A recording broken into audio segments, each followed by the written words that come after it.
Olá a todos, eu venho de Puerto Progreso, um pequeno povoado pesqueiro na costa de Yucatán. Minha família se dedicava à pesca e meu avô costumava me contar histórias que lhe aconteceram no mar. Ele conta que há várias décadas, quando tinha uns 30 e poucos anos, saiu para pescar com seu compadre Flávio. Era a temporada de pargo, e naqueles dias uma boa pescaria significava um bom dinheiro. Então subiram no barco ao amanhecer. Não é preciso dizer que o barco já estava meio velho, mas ainda assim servia. Os dois eram excelentes pescadores e conheciam cada canto da costa como a palma da mão. Naquele dia tiveram sorte e encheram o barco com pargos grandes e prateados. Estavam muito contentes, já planejando como gastariam o dinheiro, quando de repente o céu escureceu. Um vento forte surgiu do nada, trazendo consigo uma névoa densa que envolveu o barco. As ondas começaram a bater com força e o ar se encheu de um rugido que parecia anunciar a chegada de um furacão. Meu avô e o Sr. Flávio, com a experiência de anos no mar, souberam que deviam retornar à terra imediatamente. Eles recolheram as redes e garantiram a pesca, mas quando tentaram se orientar, perceberam que algo estava errado. Pela primeira vez em suas vidas, estavam completamente desorientados, algo estranho, já que nunca haviam se perdido antes. Eles navegaram por horas, com o barco sacudido pelas ondas e o motor tossindo diante do esforço. O combustível estava acabando e o medo tomava conta deles, quando de repente, entre a neblina, avistaram uma pequena ilhota. Segundo meu avô, era apenas um pedaço de terra com algumas árvores magras e uma praia. Eles não a reconheciam, mas não tinham escolha. Então amarraram o barco e desceram para inspecionar os danos, pois o vento havia lascado parte do casco. Por sorte, levavam algumas ferramentas e juntos começaram a reparar o barco. Quando terminaram, meu avô sugeriu procurar alguma fruta para recuperar as forças antes de iniciar a viagem de volta. Aproximaram-se de um grupo de árvores, mas então sentiram olhos cravados neles, observando-os. Entre as árvores, havia homens e mulheres com um aspecto inquietante. Estavam vestidos apenas com tangas, olhando-os com uma mistura de medo e curiosidade. Suas casas eram cabanas feitas de galhos e, em suas mãos, seguravam armas fabricadas de madeira, como lanças e porretes. Pareciam não conhecer a civilização.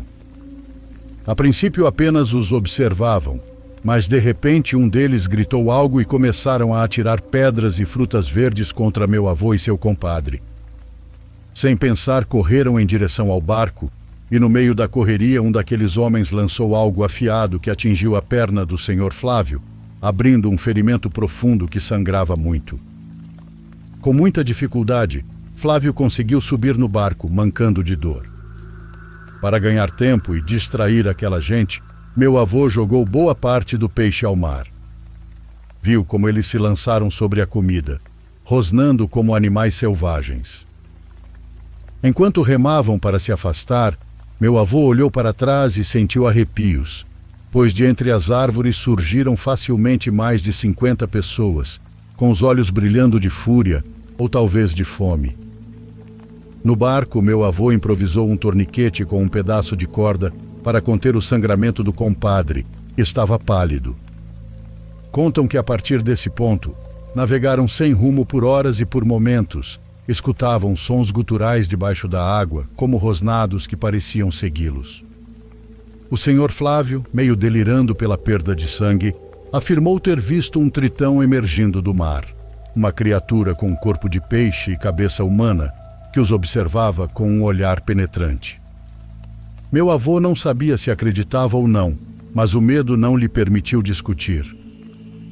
Eles navegaram por horas, até que ao anoitecer avistaram a costa e chegaram à terra firme e exaustos, com a alma por um fio, mas vivos. O compadre sobreviveu, embora a ferida lhe deixasse uma deficiência para o resto da vida. Pensaram que iam morrer ali no mar, mas não sabem como conseguiram escapar. Dias depois procuraram a ilha nos mapas, mas ela não aparecia em lugar nenhum. Vale dizer que naqueles anos não havia tecnologia avançada, então os mapas eram bem básicos. Eu ainda cheguei a conhecer o Sr. Flávio quando era criança.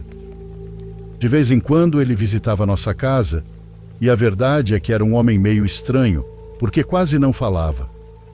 Ele faleceu há muitos anos, e meu avô dizia que antes ele era alegre e brincalhão, mas que aquela experiência mudou o seu caráter para sempre. Segundo ele, ficaram marcados a partir daquele dia.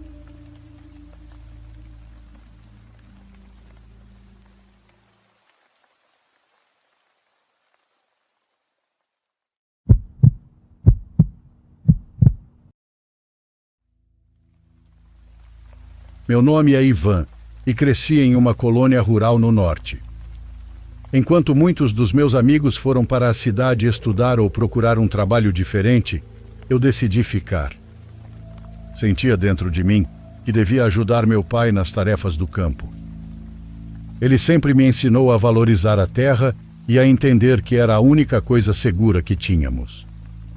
Eu tinha apenas 25 anos quando comecei o que, com o tempo, se tornou meu refúgio, embora na realidade não fosse mais do que um terreno baldio da família. Havia uma construção em obra bruta que nunca foi terminada. Para muitos era apenas um lugar vazio, mas para mim se tornou algo muito especial. Desde jovem eu gosto de cachorros, e por aqui era comum vê-los nas ruas. Muitos estavam magros ou doentes, alguns tinham o olhar triste e outros uma patinha machucada. Sempre que eu passava por eles, sentia que me seguiam com os olhos, como se me pedissem ajuda sem dizer nada. Um dia decidi levar o primeiro para o nosso terreno vazio. Dei um pouco de água e o que consegui encontrar de comida. Vi ele comer com desespero e naquele instante soube que não podia deixá-lo sozinho. Esse dia foi o começo de tudo. Com o tempo, outros cães foram chegando. Um estava quase cego e mal reconhecia as coisas. Outro tinha uma orelha rasgada. Eu os coloquei no terreno que era cercado e assim eles não podiam escapar. Todas as manhãs eu ia vê-los, dava comida e limpava um pouco o espaço. À tarde eu voltava para passar mais tempo com eles. Às vezes conseguia que alguns se recuperassem e, quando estavam mais fortes, os entregava a pessoas idosas ou a gente da serra que podia cuidar deles. Não era fácil, mas cada um deles me ensinava algo diferente e era como se agradecessem com o olhar. Eu não estava sozinho nessa tarefa. Minha namorada Marisol me acompanhava. Ela tinha 24 anos e havia aprendido muitas coisas com a mãe. Por aqui a conheciam como bruxa, embora na verdade não fosse. O que ela fazia era rezar. Preparava coisas para curar dores e ajudava a acalmar pessoas que sofriam de ansiedade. A mãe dela tinha fama, mas quem a conhecia sabia que o que fazia era para ajudar. Marisol aprendeu com ela e com o tempo entendeu que os animais também podiam receber alívio, bastava tratá-los com paciência e fé. Ela me acompanhava algumas tardes e juntos buscávamos a maneira de dar um pouco de cuidado a eles. Entre nós dois criamos uma rotina. Eu fazia casinhas improvisadas com tábuas e chapas de lata de tinta para que os cachorros tivessem sombra e um lugar para dormir. Ela preparava remédios contra pulgas ou infecções de pele. Nunca buscamos fazer algo grande, mas ao ver os cães melhorarem, sentíamos que valia a pena. Era um esforço humilde, mas que nos deixava orgulhosos. Para muitos era apenas um terreno baldio cheio de cachorros de rua, mas para nós era um refúgio. Era a prova de que com pouco se podia mudar a vida de alguém, ainda que fosse um animal. Desde criança eu pensava que os animais sentem mais do que acreditamos. Às vezes, quando eu voltava cansado da roça e via os cães correndo até mim, abanando o rabo, sentia que tudo valia a pena. Marisol também sentia isso. Ela dizia que cada animalzinho tinha uma alma diferente e que alguns traziam consigo histórias que nunca iríamos entender. Era uma forma de pensar que me fazia vê-los com mais respeito. Com o passar dos meses, nosso refúgio improvisado começou a se encher mais do que imaginávamos. Às vezes eu pedia ao meu pai que guardasse restos de milho ou comida velha. Tudo servia. Marisol também buscava o que podia, e às vezes sua mãe nos dava um pouco de carne que ninguém queria. Com isso nos virávamos. Nem todos na colônia viam com bons olhos o que fazíamos. No começo pensei que não teria problema, que as pessoas veriam como algo bom, mas com o tempo percebi que não era assim. Alguns vizinhos começaram a reclamar. Diziam que os cães latiam muito à noite e que não os deixavam dormir. Outros afirmavam que o ar ficava poluído com o cheiro, que era insuportável passar perto do terreno quando o sol batia forte. Até havia quem dissesse que um ou outro cachorro escapava por baixo da cerca para fuçar na horta comunitária. Eu sempre acreditei que era exagero, pois conhecia meus cães. Eles não faziam mais do que buscar carinho, brincar entre si e esperar que alguém lhes acariciasse a cabeça. Eram animais machucados, alguns sem forças nem para andar direito. A maioria passava o dia deitada na sombra, só aproveitando pela primeira vez a comida e água fresca. Mas com o passar do tempo, percebia que os olhares dos vizinhos para mim ficavam cada vez mais frios. Havia incômodo em seus olhos, como se lhes fosse desagradável me ver caminhando com um balde de água ou um saco de ração em direção ao terreno. Mais de uma vez, me pararam para reclamar, dizendo que um dos meus cães tinha feito um buraco perto do muro e que outro havia corrido por um jardim e causado bagunça. Eu escutava, mas sabia que não era verdade. Alguns cães nem energia tinham para pular ou andar mais do que alguns metros. Outros tinham medo de qualquer estranho e mal se moviam quando alguém se aproximava. Não vou negar que sim, alguns escapavam. Eu mesmo ia verificar quando os vizinhos me falavam, mas na maior parte eram exageros. Nada era tão ruim quanto pintavam. Além disso, eu dava banho e limpava o lugar para evitar maus odores. Algumas vezes eu chegava ao terreno e encontrava meus cães machucados. No início pensei que podiam ter brigado entre si, mas logo percebi que não era isso. Tinham marcas que não correspondiam a mordidas. Eram golpes que apareciam de um dia para o outro. Em mais de uma ocasião percebi que algum deles se encolhia de medo quando alguém passava do lado de fora da cerca. Isso me doía, porque era como se alguém os tivesse chutado. Me incomodava muito vê-los assim, e nessas semanas os percebia mais medrosos. Não entendia por que as pessoas sentiam tanta raiva deles. Eram animais indefesos que só tinham encontrado um lugar para ficar. Marisol tentava me tranquilizar, dizendo para eu não me desgastar, que enquanto fizéssemos as coisas direito, não precisávamos nos preocupar. Mas no fundo, eu me preocupava sim. Cada dia que passava, sentia que a rejeição era maior, como se em vez de ajudar, eu estivesse cometendo um erro. Uma manhã cheguei lá com um saco de ração na mão. Como sempre, fui assobiando para chamar meus 6 cães. Eles já conheciam esse som. Assim que ouviam, corriam até mim, abanando o rabo, ansiosos por receber comida e carinho. Mas naquele dia nada aconteceu. Não ouvi nenhum latido. Não senti movimento dentro do terreno. O silêncio me fez parar no meio do caminho. Pensei que talvez estivessem dormindo ou que não tinham me escutado. Então continuei caminhando com o saco no braço, esperando que a qualquer momento corressem até mim. Mas ao me aproximar da construção em obra, me deparei com uma cena que nunca vou conseguir apagar da minha mente. Os corpos de todos eles estavam estendidos no chão. 6 corpinhos deitados sobre o cimento frio. Nenhum se movia ou respirava. Suas patinhas estavam rígidas e seus focinhos com uma espuma escura. Não podia acreditar que até minhas pernas fraquejaram. Nunca na minha vida chorei como naquele dia. Os gritos saíam de mim sozinhos, como se não fossem meus. Eu queria acordá-los, tocá-los, que algum deles abrisse os olhos e abanasse o rabo, mas não houve resposta. Só havia silêncio. Com as mãos tremendo, tentei carregar um deles. Estava duro igual pedra.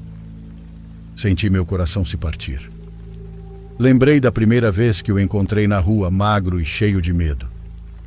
Pensei em como, pouco a pouco, havia aprendido a confiar, a se aproximar, a lamber minha mão como em agradecimento. E agora estava sem poder se defender. Todos os meus companheiros estavam iguais. Com a voz quebrada, fui até os vizinhos, mal conseguindo falar. Perguntei se tinham visto algo, se algum estranho havia se aproximado, se tinham ouvido barulhos na noite. Mas todos me responderam que não sabiam de nada, que não tinham visto nada e que não tinham ouvido nada. Isso me destroçou ainda mais, porque eu tinha certeza de que alguém do próprio bairro tinha feito aquilo. Não entendia como alguém podia ter o coração tão preto a ponto de tirar-lhes a vida daquela maneira. Senti uma mistura de raiva e impotência. Era como se o mundo inteiro me dissesse que não valia a pena o que eu tinha feito por eles. Marisol me encontrou tremendo, incapaz de pronunciar uma frase completa. Porque aqueles cachorrinhos não eram simples animais abandonados, eram minha família. Eles tinham preenchido meus dias com olhares cheios de bondade. Eles nunca pediam nada além de um pouco de comida e um carinho. Com a voz fanha, ainda digo, foi uma das perdas mais dolorosas da minha vida. Nunca imaginei que me arrancariam daquela maneira a única coisa que me dava paz. Marisol estava fora de si e trazia uma raiva que arrepiava sua pele. Nunca a tinha visto assim. Chorando, me disse que aquilo não ia ficar daquele jeito, que ninguém tinha o direito de ferir seres inocentes. Suas palavras eram duras, cheias de raiva.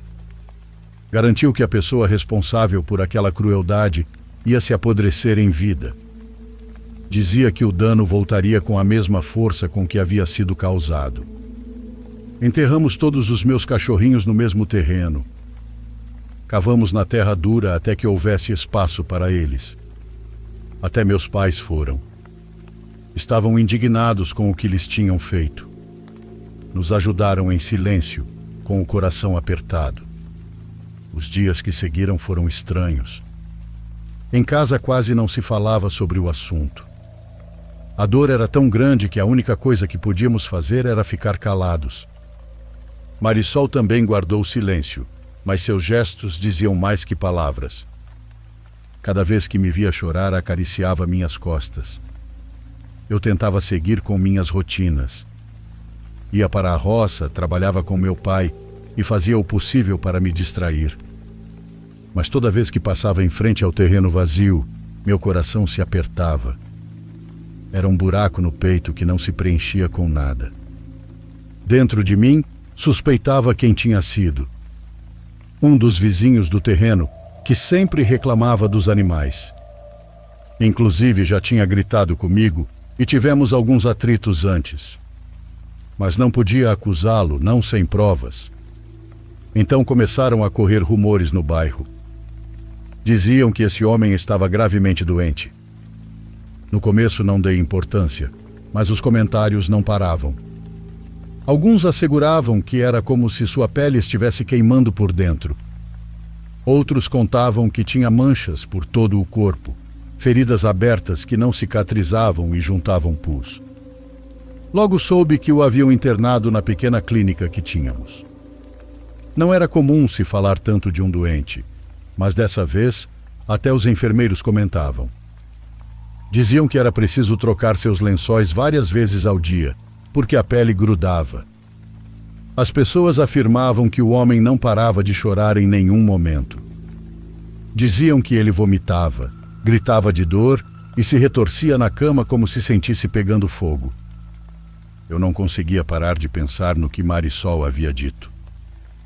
Aquela fúria com que tinha prometido que o culpado iria se apodrecer em vida vinha toda hora na minha cabeça. Comecei a ligar os pontos. Custava acreditar, mas a coincidência era grande demais. Minha mãe foi uma das que se aproximou do hospital, pois quis ver com seus próprios olhos aquele homem. Quando voltou, estava pálida e mal conseguiu falar. Só disse que dava medo vê-lo e que parecia outra pessoa. Segundo ela, já não era o mesmo senhor que conhecíamos. Dizia que tinha o olhar perdido e que seu corpo estava se desfazendo em vida. Numa noite não aguentei mais e perguntei diretamente a Marisol se ela tinha algo a ver com o que estava acontecendo com o vizinho. Sentia que precisava saber, porque as dúvidas estavam me corroendo por dentro. Ela me respondeu que na vida tudo se paga. Disse que as pessoas acreditam que os indefesos nunca podem se defender, mas estão enganados. Jurou que não tinha feito nada diretamente.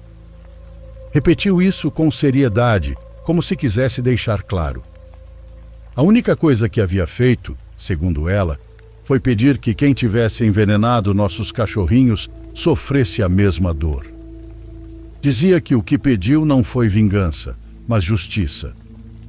Para ela, o que acontecia com o homem não era coincidência, era a prova de que tinha sido ele. Era minha namorada, eu a amava muito, mas sabia que as coisas não eram tão simples. Até hoje acredito que ela pediu algo a alguém em específico, mas nunca quis me dizer. O vizinho agonizou quase um mês inteiro e cada dia ia piorando. As pessoas contavam que tinha emagrecido tanto que parecia um esqueleto coberto de pele. Perdeu a voz e só soltava gemidos. Seus olhos se afundaram até parecerem 2 buracos escuros. Finalmente morreu lá. O que restou dele se tornou um exemplo de horror para as pessoas perto de casa. Todos sabiam como havia sofrido e muitos começaram a dizer que não tinha sido uma doença comum. Asseguravam que se tratava de bruxaria, magia negra, um castigo lançado por alguém. O boato se espalhou rápido. Ninguém queria sequer mencionar seu nome em voz alta, como se fazê-lo fosse invocar algo perigoso. Alguns diziam que o invejavam, outros jogavam a culpa em um homem com quem ele sempre brigava. Outros ainda apontavam uma família vizinha, com quem sempre teve discussões. Muitos diziam que era um bom homem, outros que era conflitivo. Mas as pessoas nunca imaginaram o verdadeiro motivo. Depois continuei indo ao terreno, pois mesmo que já não restasse nenhum dos meus cachorrinhos, sentia que devia estar lá. Era como um compromisso com eles, como se ao visitá-los, de algum modo lembrasse que não estavam sozinhos. Uma tarde decidi ficar mais tempo. Não sei porquê, talvez porque ainda não queria voltar para casa. O sol começava a se esconder e o ar ficava frio pouco a pouco. Sentei-me ao lado da construção inacabada, olhando a terra onde os havia enterrado. De repente ouvi algo que me fez levantar de sobressalto. Era um latido fraco, mas claro. Vinha de dentro da construção. Meu coração acelerou porque reconheci aquele som. Não era qualquer latido, tinha algo familiar. Algo que me arrepiou. Aproximei-me com cuidado e olhei pela janela sem vidro. Ali no chão havia um volume deitado. Era um cachorro. O pelo e a forma de seu corpo me lembravam demais o capitão, um dos mais velhos que eu tinha tido. Ele era tranquilo e sempre me seguia para todos os lugares. E embora estivesse fraco, nunca deixava de abanar o rabo quando me via. O animal estava deitado, respirando devagar. Senti a voz embargar ao chamá-lo pelo nome. Capitão. Repeti várias vezes com um nó na garganta, mas ele não reagiu. Não moveu a cabeça e não abanou o rabo. Ficou imóvel, como se não ouvisse. Por um instante pensei que talvez fosse um cachorro de rua que tinha entrado procurando abrigo. Quis me convencer disso, mas a esperança me fazia enxergar coisas. Decidi dar a volta na construção e entrar pela porta, mas não encontrei nada. O chão estava vazio e não havia cachorro, nem volume, nem nada parecido com o que eu tinha visto pela janela. Só silêncio. Fiquei parado no meio daquela obra com uma sensação estranha percorrendo meu corpo. Foi então que percebi um cheiro fresco, como de flores recém-colhidas. Era um perfume leve que não combinava com aquele lugar abandonado. O ar estava frio, mas aquele cheiro parecia me envolver, como se alguém o tivesse deixado ali para mim. Fechei os olhos por um momento e, em voz baixa, pedi a Deus que cuidasse dos meus animaizinhos, porque eles foram bons e não mereciam ter terminado assim. Tentei continuar com meu refúgio nos meses seguintes, mas as coisas se complicaram. A vida nem sempre dá trégua. Por problemas pessoais e familiares, tive que deixar tudo e viajar para o outro lado. Um irmão do meu pai me ofereceu trabalho e aceitei, porque precisava juntar dinheiro e tentar seguir em frente. Foi uma decisão dura. Sentia que, ao partir, abandonava a única coisa que tinha me dado sentido naqueles anos. Mas precisei ir. Sempre que pensava nesse lugar, me vinha uma mistura de nostalgia e tristeza. Doía imaginar assim, sem o movimento dos meus cachorrinhos correndo para me receber. Além disso, meus pais já eram muito velhos para cuidar do espaço. Com o tempo também terminei meu relacionamento com Marisol. Ambos sabíamos que era o fim, embora guardássemos carinho um pelo outro. Sempre tive claro que ela não era uma má pessoa. Seu coração era forte, talvez mais que o meu, e em meio a tudo o que aconteceu, sempre buscou justiça à sua maneira.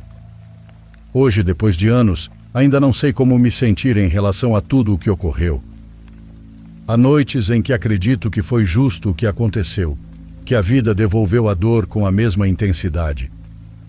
Mas outras vezes penso que talvez tenha sido demais, que nenhuma vingança compensa o que perdi.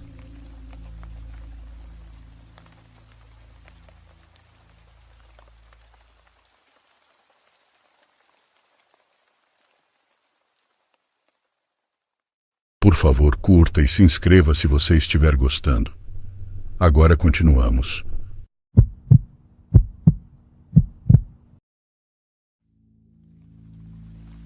No ano passado eu tinha conseguido uma promoção no meu trabalho. Não era muito mais dinheiro, mas parte da nova posição envolvia viajar bastante para diferentes locais pelos Estados Unidos. Eu era solteiro e realmente não tinha nada de especial acontecendo na minha vida naquele momento. Então estava bem animado com a ideia de viajar. Quanto a onde eu ficaria hospedado, isso era sempre meio aleatório. Às vezes hotéis, às vezes resorts e de vez em quando um pequeno Airbnb. Não sei por que eles mudavam sempre, mas eu achava interessante. Enfim, naquela semana eu estava indo para uma nova cidade visitar o departamento da empresa e haviam reservado para mim um Airbnb nas proximidades. Já fazia uns 8 meses que eu tinha recebido a promoção e já estava relativamente acostumado, então a empolgação de ver onde eu ficaria hospedado já tinha meio que passado. Quando o avião pousou, peguei o carro alugado e comecei a dirigir até o endereço. Logo de cara percebi que era bem mais longe do que geralmente alugavam. A maioria das vezes, quando era a Airbnb, era porque ficava bem perto do local de trabalho. Mas dessa vez a viagem de carro levou uns 40 minutos, e quando cheguei, já por volta da 1 da manhã, achei que tinha havido um engano. O lugar era enorme, devia ter pelo menos uns 500 metros quadrados, com um quintal imenso e tudo mais. Precisei conferir 3 vezes para ter certeza de que estava no endereço certo, e estava. Coloquei minhas coisas para dentro, e embora o exterior fosse realmente muito bonito, por dentro não parecia tão bom assim. Talvez só um pouco antiquado para o meu gosto. Mesmo assim, eu não podia reclamar, já que o lugar era muito mais do que eu precisava. Depois do voo longo, eu estava cansado demais para explorar a casa inteira. Levei minhas coisas até o quarto, apaguei as luzes e fui para a cama. Deitado, percebi o quanto a casa rangia. Parecia fazer muito barulho. Nada alarmante, mas eram estalos e batidas nas paredes. Pensei que devia ser por causa do tamanho da casa. Eu não sabia o que pensar, pois nunca tinha ficado em uma casa tão grande antes. Infelizmente eu tenho o sono muito leve, Então os ruídos constantes me mantiveram acordado por tempo suficiente para perceber que precisava de um pouco de água. Eu nem tinha comido ou bebido nada desde o voo. Fiquei frustrado por ter que levantar, já que isso só ia dificultar ainda mais para dormir. Levantando cansado, atravessei o longo corredor e desci as escadas até a cozinha. Estranhamente, quando cheguei lá embaixo, todos os estalos e batidas que eu vinha ouvindo há quase 1 hora haviam parado. Foi como se no exato momento em que me levantei e fui do quarto para o corredor de baixo, os sons simplesmente tivessem cessado. Foi uma daquelas situações que fazem a gente coçar a cabeça pensando: qual a probabilidade disso acontecer? Peguei um copo d'água, não me preocupei em acender as luzes e voltei para o quarto.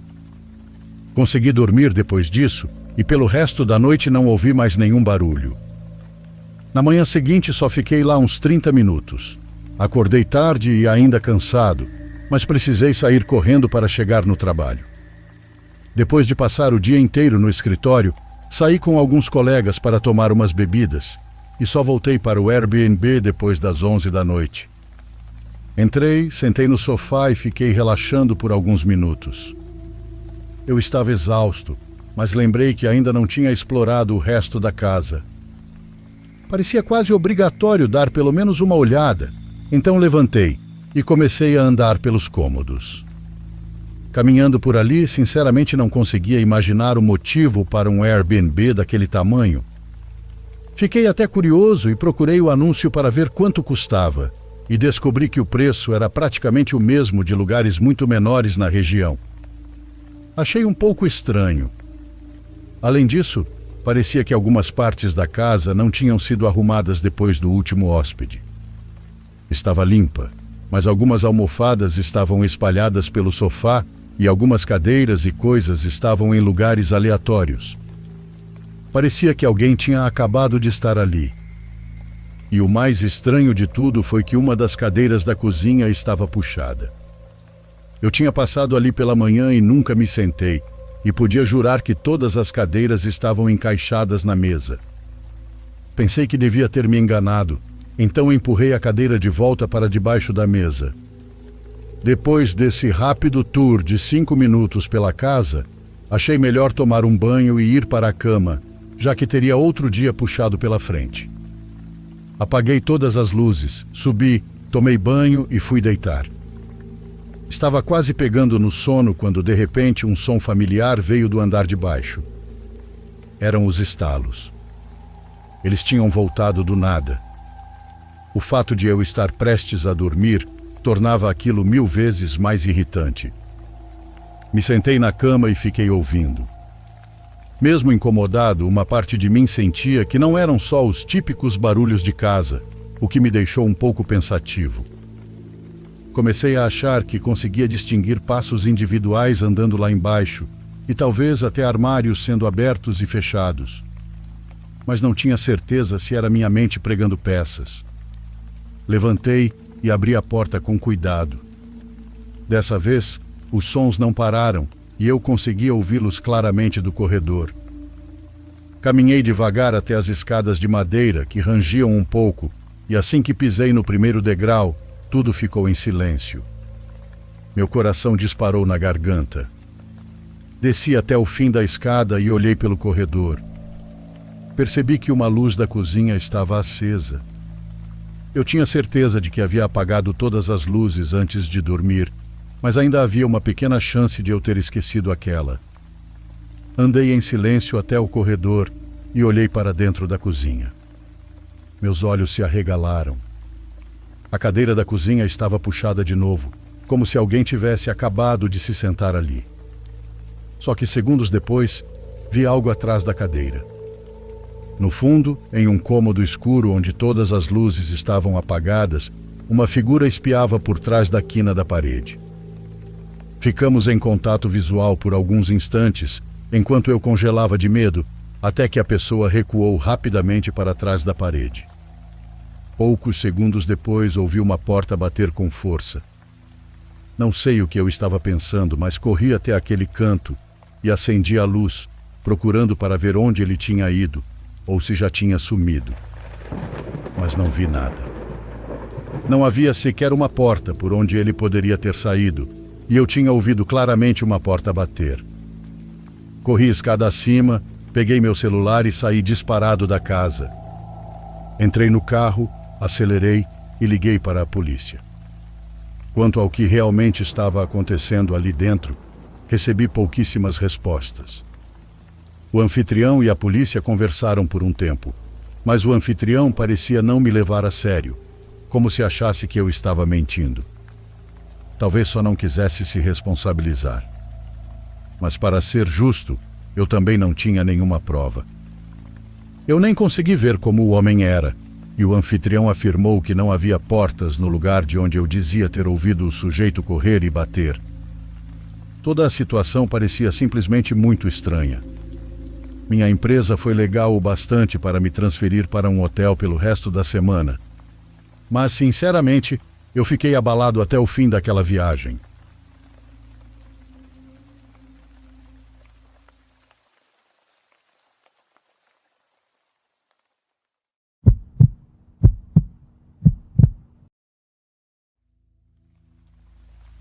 Isso que vou contar aconteceu comigo já faz alguns anos, quando eu estava na universidade.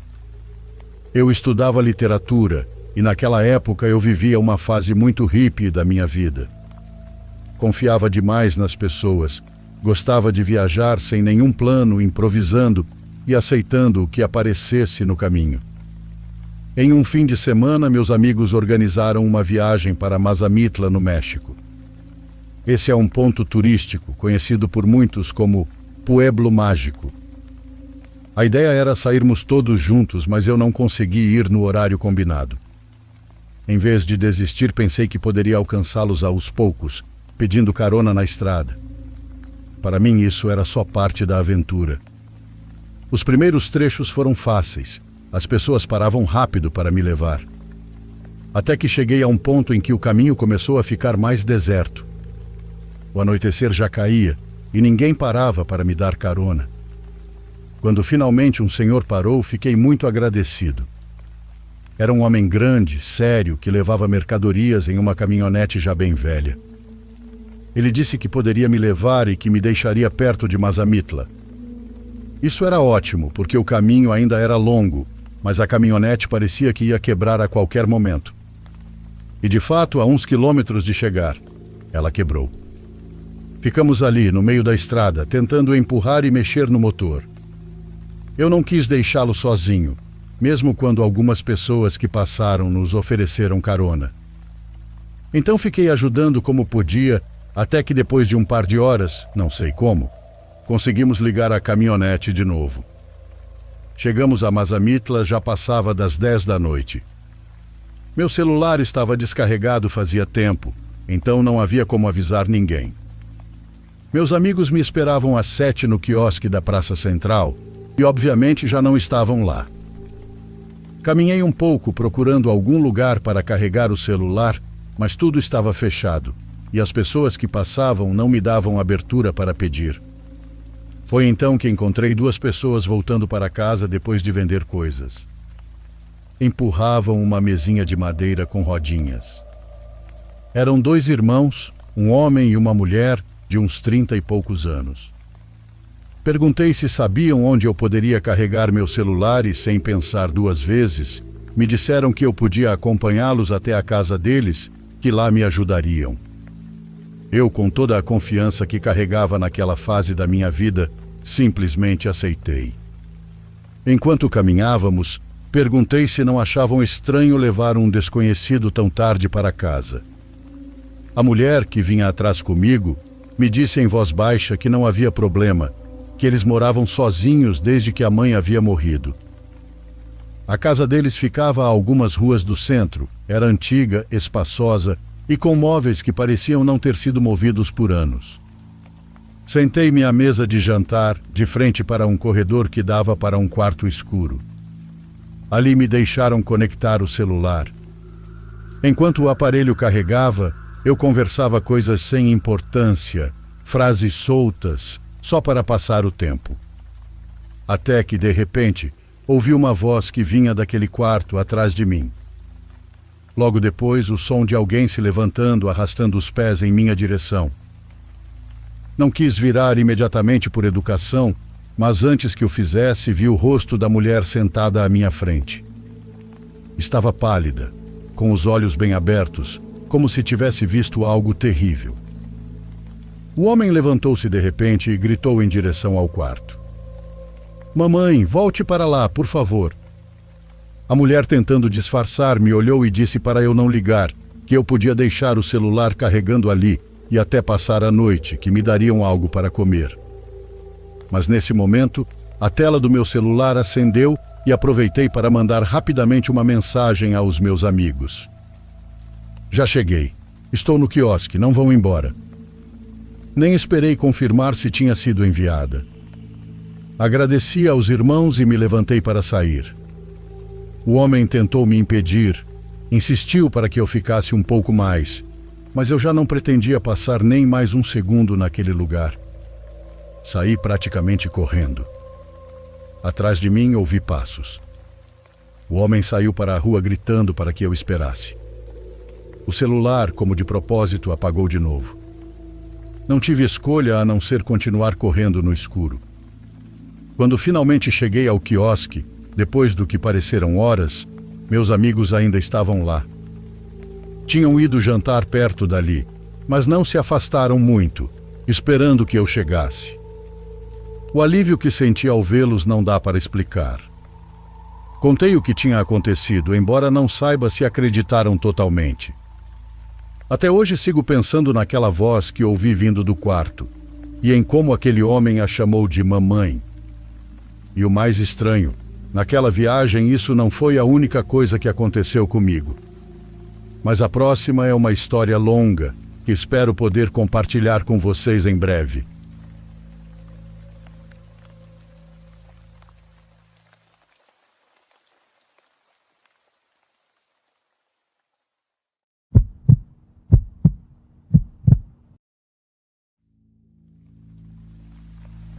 Espero que sejam vocês os que terminem julgando se isso foi paranormal ou não. O que posso dizer é que o que vivemos, um grupo de amigos e eu, mudou por completo a forma como vejo histórias que antes eu ouvia apenas por diversão. Aconteceu há alguns anos, quando alugamos uma cabana entre 8 pessoas, um pouco afastada do centro porque assim seria mais barata. Era de 2 andares de madeira, rodeada de pinheiros altos. De dia parecia um cartão postal, eu juro.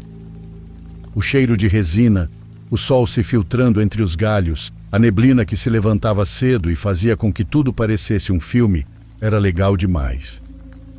Mas a noite virava outro lugar por completo. O silêncio lá em cima é tão denso que até o ranger da madeira soa forte demais. Na primeira noite depois do jantar, saímos para caminhar. Íamos em 3, 2 amigos e eu. O resto ficou jogando cartas e bebendo na sala. Lembro muito bem que a trilha era estreita, cercada por árvores e mato. No começo só íamos conversando e rindo, mas depois sentimos que o ar ficou frio e batia no rosto, como se de repente houvesse uma umidade estranha. Pegamos a lanterna do celular e começamos a iluminar para os lados. Foi aí que vimos algo. Entre as árvores, a poucos metros, havia alguma coisa agachado. No início pensei que fosse um animal, mas a forma era humana demais. O tronco estava encolhido, os braços longos colados ao corpo e a cabeça inclinada de lado como se nos observasse. O que me gelou foi quando a luz se moveu e pegou direto no rosto. Não distingui traços, só os olhos que refletiram a luz como se fossem metálicos, como os de um animal no escuro. Não se moveu, não recuou, não fez nenhum barulho, só estava ali, esperando. A sensação foi imediata. Eu sentia que se dessemos mais um passo, iria se lançar contra nós. Voltamos sem correr. Não queríamos nos mover rápido para não provocar alguma reação. Quando chegamos e fechamos a porta atrás de nós, respiramos como se tivéssemos prendido o ar por vários minutos. O resto do grupo não acreditou. Disseram que estávamos sugestionados, ou que com a lanterna alguma árvore tinha parecido estranho, ou até algum animal. Riram e mudaram de assunto. E assim, depois de um tempo, cada um foi dormir no seu quarto. Eu dormia no segundo andar com outros 3. Estávamos cansados, eu ainda um pouco nervoso e, claro, todos com umas cervejas no corpo, então logo estávamos meio adormecidos. Foi então que começou o pior. Primeiro, um bater bem suave, como se alguém tocasse com os dedos na janela. Pensei que fosse um galho mexido pelo vento, mas o som se repetia de forma regular, como se alguém estivesse marcando o ritmo. Um dos meus amigos, o que estava mais perto da janela, levantou irritado para fechar a cortina. Assim que fez isso, ficou branco igual um papel sulfite. Eu o vi dar um passo para trás e congelar. Perguntei o que havia e ele mal conseguiu dizer. Uma mão. Nos aproximamos e por um instante, todos conseguimos ver uma mão grande, com dedos longos, colada no vidro. Estava bem na altura do rosto dele, como se alguém tentasse espiar. O impossível era que estávamos no segundo andar, a vários metros de altura, e lá fora não havia árvores próximas, nem nada onde alguém pudesse subir. Ninguém se atreveu a sair para ver. O máximo que conseguimos fazer foi correr e fechar a cortina. Empurramos a cama contra a janela e tentamos dormir todos juntos, com a luz acesa, mas ninguém conseguiu. Ao amanhecer, verificamos do lado de fora. A parede estava limpa, não havia marcas nem pegadas. A janela estava intacta, mas a sensação de que aquilo que vimos no bosque tinha nos seguido é impossível para mim de esquecer. Nós 3 que tínhamos saído para caminhar encurtamos a viagem.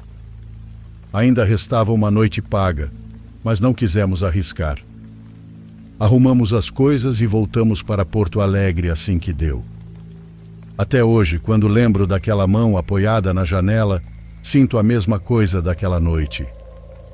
Que o que vimos não ficou no bosque, que nos acompanhou até a cabana e que se tivesse encontrado uma forma de entrar, acho que eu não estaria aqui contando esta história.